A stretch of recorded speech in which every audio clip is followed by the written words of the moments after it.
Hey Stanford, hey Michigan. I hope you guys are having a very safe time at home, taking care of your parents just as much as they're taking care of you. Make sure that you're staying safe, washing those hands, and make sure that you're doing your work. I'm going to start with giving us a little bit of feedback. I'm noticing that we're all not completing our work. The only way that we're going to continue to grow as a team is making sure that we complete all of our work. So if you're talking to your friends, hold them accountable. Ask them, hey, have you done all of your work for the day? And if they have not, tell them do their work because it's the one way that we can guarantee that they're going to be learning the things that they need for fifth grade. Now I'm going to give out some shout outs. I want to shout out scholars who I've seen this week continue to get their work done. Everybody's name will not be called. That does not mean I do not see you and I do not recognize you. A few names I have: Nicholas, nice job. Antonio, nice job. Germany and Milani, nice job. Nice job, Robinson, nice job.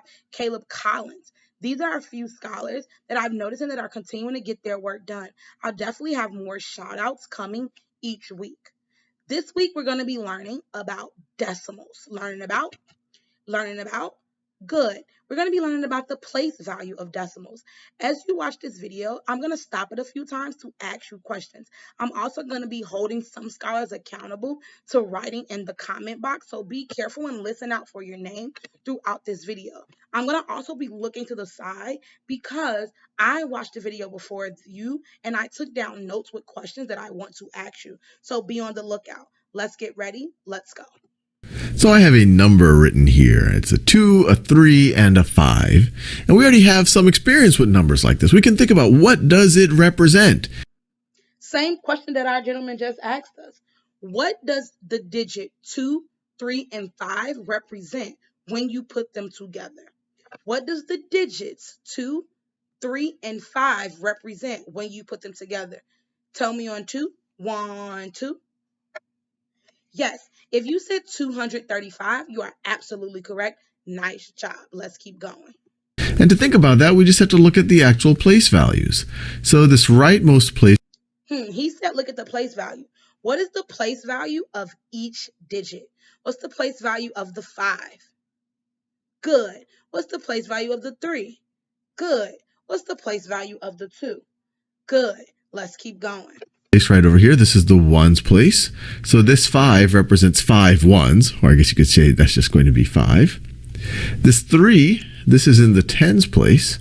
This is in the tens place, so we have 3 tens. So that's just going to be 30. And the 2 is in the hundreds place. So putting a 2 there means that we have 2 hundreds. So this number we can view as 235, or you could view it as 200 plus 30 plus 5. Now what I want to do in this video is think about place values to the right of the ones place. And you might say, wait, I always thought that the ones place was the place furthest to the right. Well, everything that we've done so far, it has been. But to show that you can go even further to the right, I'm going to put a little dot. I'm going to put a little dot right over.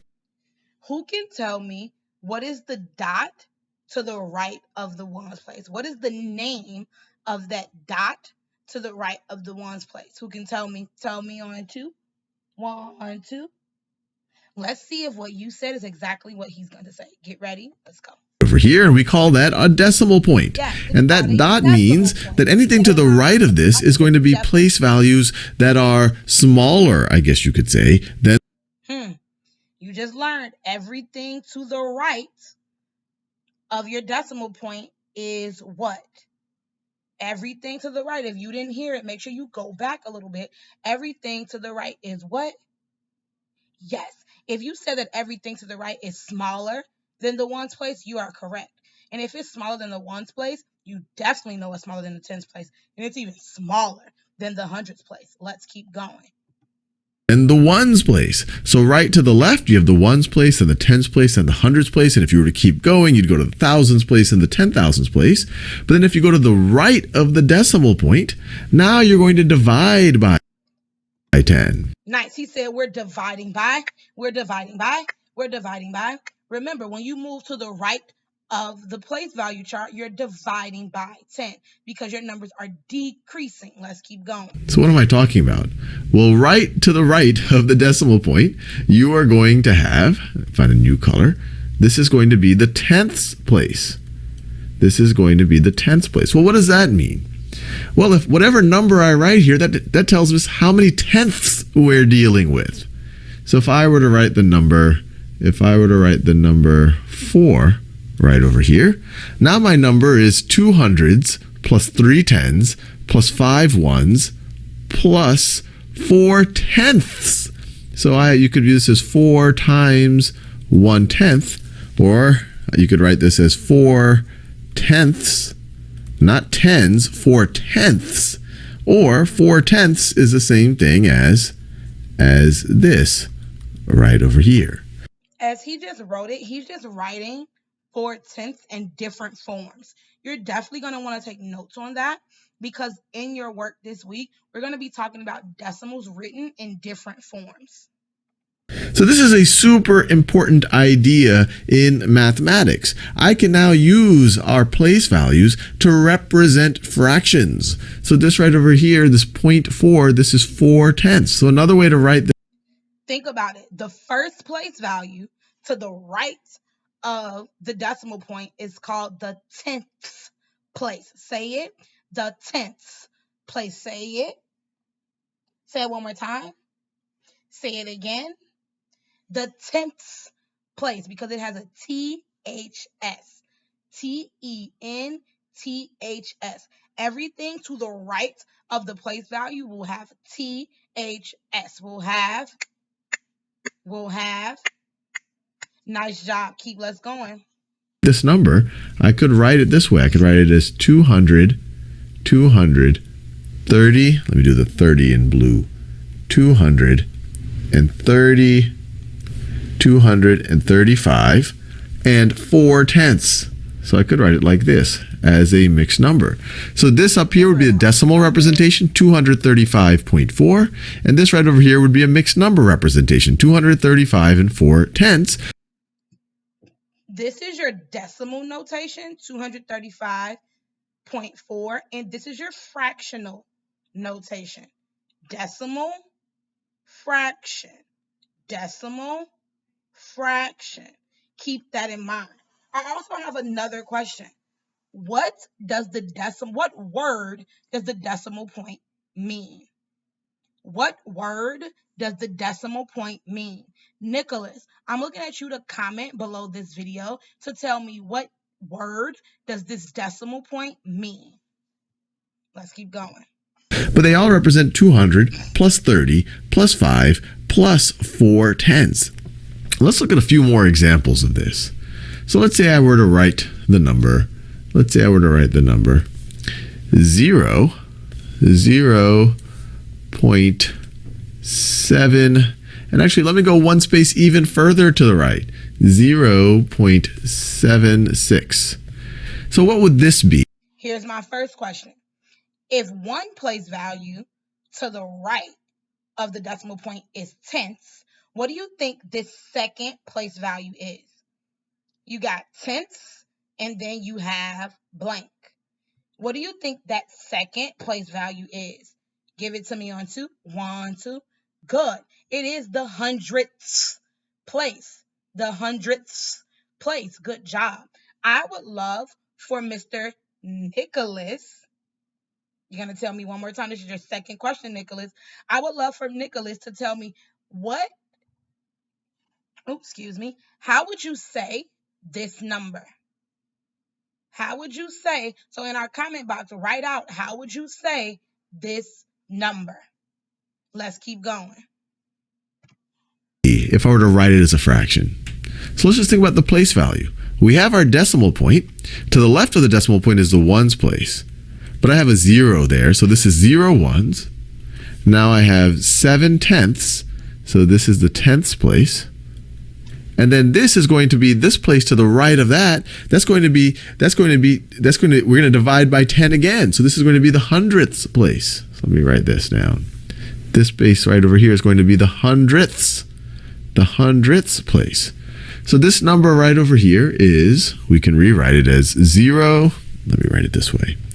We could rewrite it as 0 ones plus 7 tenths plus 7 tenths not tens, tenths, plus 600ths, plus 600ths, not hundreds, hundredths. Or we could write this as 0 plus 7/10. Let me write that a little bit neater. This is expanded word form for decimals. Expanded word form for decimals. Plus 7/10 plus 600ths plus 600ths. 6 over. This is the expanded fractional part. Expanded fractional. So remember, up here is expanded word form for decimals.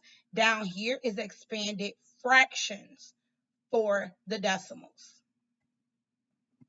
100. So you could write this 7/10 plus 600ths is exactly what this is. You could say this is 0 ones, 7/10, and 600ths.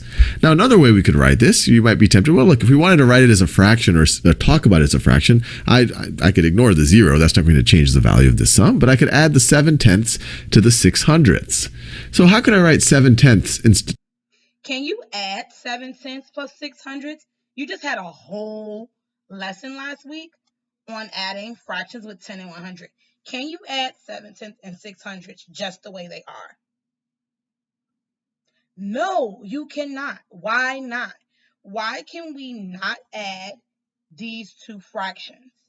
Antonio, comment in our comment box below and tell me, why can we not add 7/10 and 600ths? You also need to be thinking about why you cannot add 7/10 and 600ths. What do you need to do in order to add them? Let's see if he helps us out. In terms of hundredths. Well, 7 over 10 is the same thing as 70 over 100. 7/10 is the same thing as 70 over 100. One way to think about it is, if I have 10 times, if I multiply the denominator by 10, well, I can multiply the numerator by 10 as well and not change the value of it. 7/10 is the same thing as 70 hundredths. And then you could add 600ths to that. 600ths to that. And what will that give you? Well, that's going to give you 76 hundredths. Sorry if you can't see 76 hundredths. So this number up here, a lot of people will call this, they might say 0.76, or they might call this 76 hundredths. 76 hundredths. This is the hundredths place. This is the tenths place. You're basically writing the fractional amount the way you say it. So if I say 76 hundredths, I'm going to write 76 hundredths. The last place value that you say is going to be at the bottom of your fraction. So if you say 7/10, you're going to have 7 over 10. If you say 6 hundredths, you're going to have 6 over 100. If I say 76 hundredths, I'm going to have 76 over 100. Let's keep going. But each tenth is worth 10 hundredths. And you see that. This is you could either view this as 7/10, or you could view it as 70 hundredths. So this is 76 hundredths. And you could keep going to the right. If you go to the right one more space, you would get to the thousandths place and then the 10,000ths place. So you keep dividing by 10 each place you go to the right, and you multiply by 10 each place you go to the left. Divide to the right, multiply to the left. Here's a few more things I want you to keep in mind. There is a place value reference under the resources tab. Make sure you go there and use it to help you understand more about place value, especially after that decimal point. Also, remember, everything to the left of your decimal point are whole numbers. Everything to the right of your decimal point are fractional amounts. To the left, whole numbers. To the right, fractional amounts. You're about to have Khan Academy work that I'm going to put up. Make sure you go solve those Khan Academy work assignments that you have. When you are finished with those assignments, make sure you go back and you click turn in so that I know that you have turned in the work. If you are in Stanford, make sure you have your new login to get all of the credit. Thank you, and I cannot wait to see all of the amazing work that you have done. Have a good one, Stanford and Michigan.